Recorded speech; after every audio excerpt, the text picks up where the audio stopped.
Minsan kapag may naririnig akong tumatawa, natatawa na lang din ako. Lalo na yung parang ha talaga yung tawa niya. It might seem crazy what I'm about to say. Sunshine, she's here. Take a break. I'm a hot air balloon that could go to space. Teka, paano at bakit nga ba talaga tayo tumatawa? What is the psychology of laughter? With the air, like I don't care, baby, by the way. Ang laughter, masasabi ng marami kung hindi man lahat, na ito ay expression ng amusement, happiness, or joy. To know more about laughter, I searched its biological aspect. Ano nga ba ang epekto ng pagtawa sa ating katawan, lalo na sa pag-iisip natin? Ayon sa nahanap ko, laughter decreases stress hormones, specifically epinephrine and dopamine, which is involved in fight or flight response. This was published in the American Physiological Society. Also, laughter triggers the release of endorphins, our feel-good hormones. Know what happiness is to you.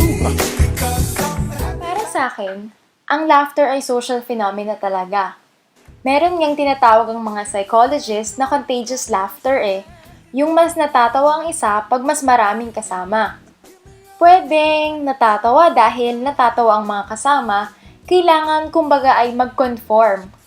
Una, normative conformity. Yung parang masabing fit ka sa grupo. Ikalawa, informational. Kapag may iba kang iniisip o ginagawa, habang yung iba ay nagtatawanan, tumatawa ka na lang din. Alam ko yun. Dahil minsan ganun ako. Feel like happiness is the truth. Saan po ba yung pinakamalapit na ospital?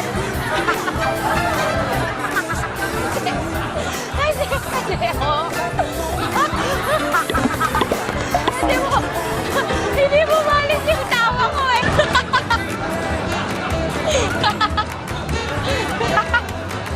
Kasi, hindi ako na po alam. Hindi ko ay alam mo kayo.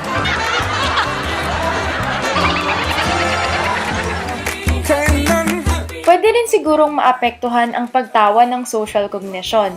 Pwedeng tumawa ang mga tao dahil tingin nila, yun ang iniisip ng ibang taong gawin nila. Say comedians, Pokwang, Vice, Ai, Dolphy, mahilig sila mag-joke, tumawa at magpatawa.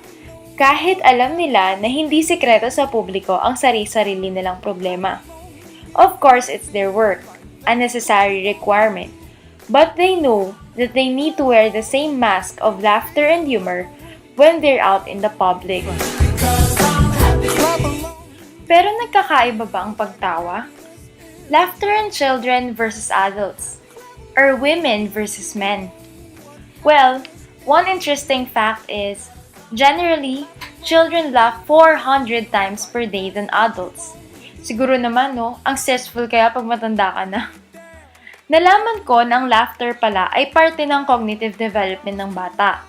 Ang mga batang nakikinig at nagsasabi ng mga jokes ay natututo ng language, association at irony. In terms of gender naman, women laugh more than men.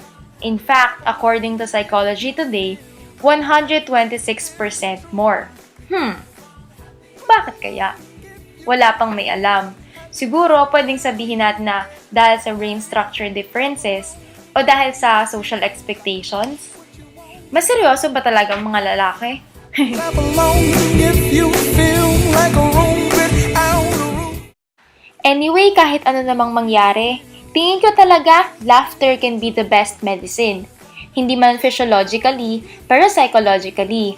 Lalo na kapag alam nating meron mga taong handang makitawa sa atin.